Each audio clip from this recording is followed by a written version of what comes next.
doing? Today I'm going to do a quick video here. Homelite Super XL Auto. Sometimes they spring leaks. It could be leaking oil, it could be leaking fuel, it could be doing all kinds of weird stuff. So let me go over some of the areas that you want to look at to see where your leak might be coming from. Alrighty? Alrighty, so let's start off with the fuel. Okay, I have this all completely disassembled, so it'll be easier to show you. Here is a fuel tank for Homelite Super XL Auto. XL12s are pretty much, similar. There are differences.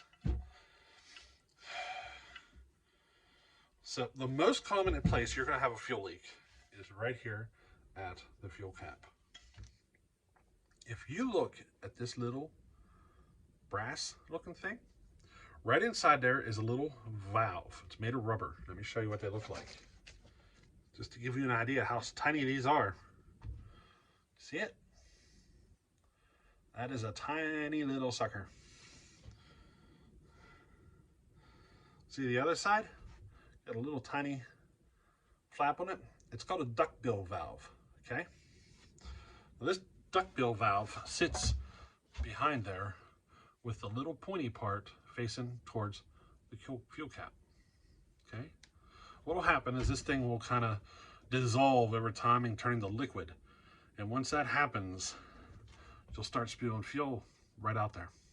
Very common spot for fuel to leak from the fuel cap. You also have a gasket around the bottom, so make sure that gasket's good and intact, but usually it is from that duckbill valve right inside there. Alrighty? So another spot you can get a leak is right here at the fuel line. You see that grommet? Now the fuel line comes out. Sometimes that grommet will just kind of turn to goo from the fuel and the alcohol and everything that's in the fuel, and it'll cause it to kind of melt away, and then you get a nice big old leak. Now, if that's happening, chances are you need to replace your fuel line as well.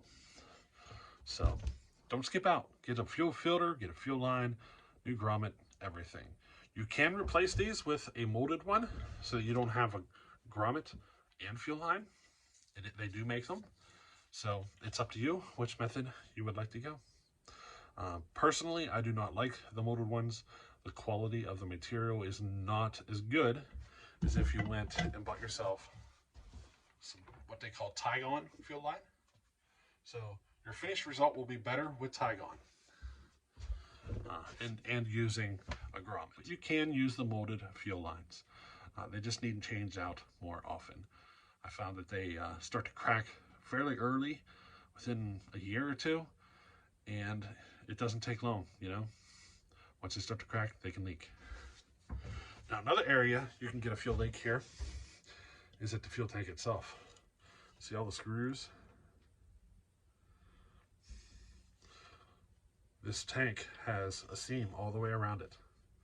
You could potentially need to pull all these screws out, break the seam, clean the joint up really well, and put it back together. You can replace it with a gasket, or you can get yourself some MotoSeal, put on there, and fix it. I'm a MotoSeal guy. That's what I do.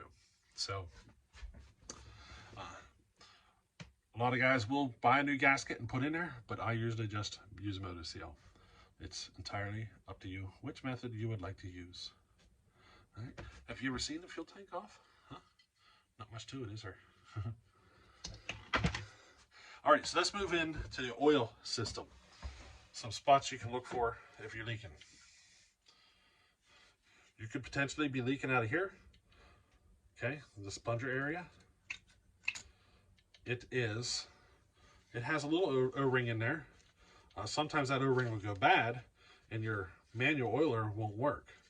Some of these can be fixed, and some of these I have yet to figure out how to pull that out of there.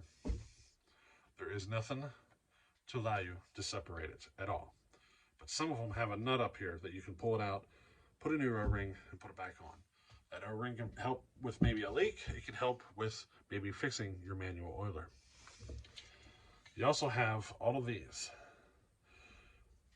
Okay, this is where your oil lines hook up. Let me show you the oil lines. See them right there? See? That's where the oil lines hook up. You could potentially get a leak here. Okay. Now these also have check valves.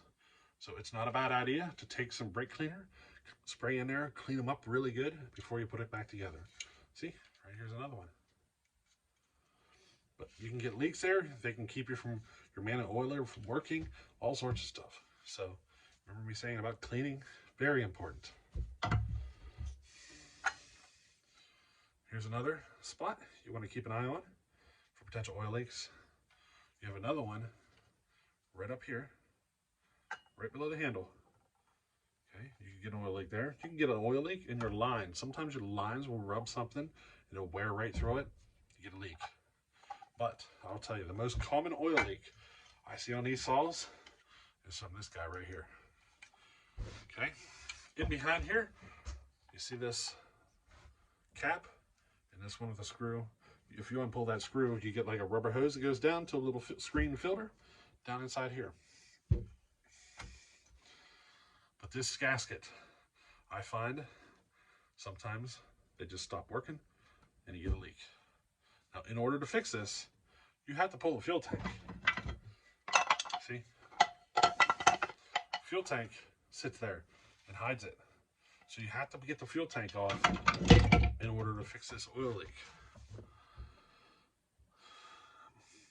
I have fixed a lot of oil leaks from that location, so it is a common one.